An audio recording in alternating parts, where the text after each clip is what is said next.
How to handle troubles. I want to show you what the Bible has to say about that, because no other book like the Bible knows human nature and has the answer that you and I need to be free from troubles, to live in peace and joy. What would you do if you were Jacob and you escaped from one enemy and another enemy was coming your way within hours of each other? Do you remember Laban chasing Jacob to kill him? God had to stop Laban from harming Jacob. And after that, who comes against him? His own brother, Esau, with 400 men.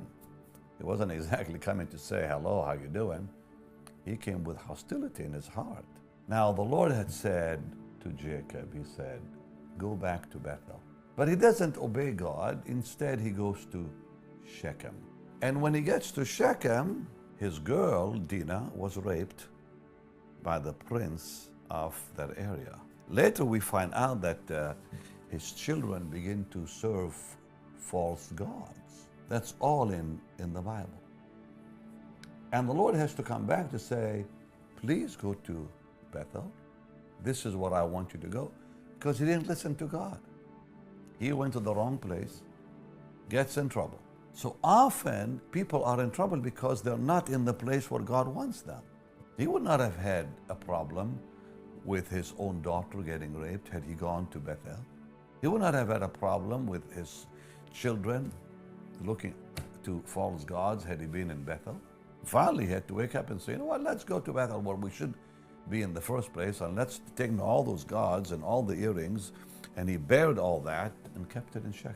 So now, after God had just set him free from Laban, sends his angels to comfort him and to strengthen him, now fear takes over again. And it says, and he was greatly afraid. Not just afraid. Verse 7, he was greatly afraid and distressed. So he really forgets all about the promises of God at this point. And then he prays. So that was the best thing he did. He turned into his fear into a prayer. Let's look at what he says. And I think through that prayer, you're going to see some amazing things.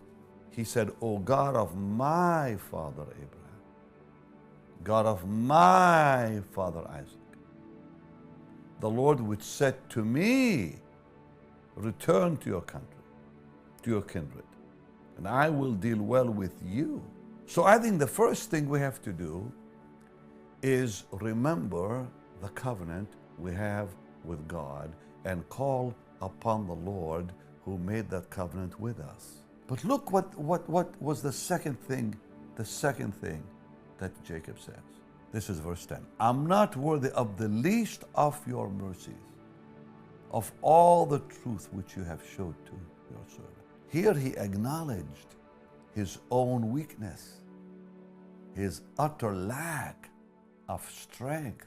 That's number 2.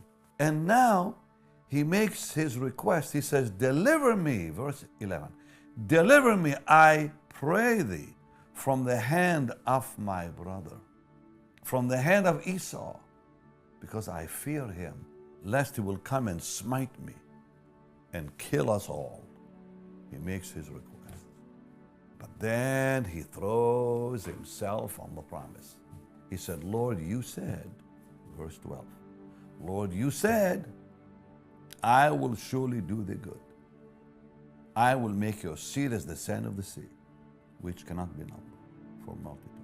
So these 4 things are so important. Lord, you made a covenant with me. Lord, there's nothing in me that I can look to. Lord, here's my problem. I'm making that request. And Lord, I want to remind you about your promise. You do that, and those problems will start to fall apart by themselves. Because that's what happened there. So today, remember what I told you. Please, God made a covenant with us. He is not going to forget the covenant. We may forget the covenant. But when those troubles come, it's time to remember the covenant. And then you say, Lord, I have no ability, I have no strength in me. When those troubles come, you cannot depend on your own strength and self. There's nothing in you can look for to help you. You make your request now to the Lord, and you throw yourself upon his word and let him do. Thank you very much for watching. May the good Lord bless you as you have watched this video. And please don't forget to hit the subscribe notification button to follow for more of our updates. Thank you.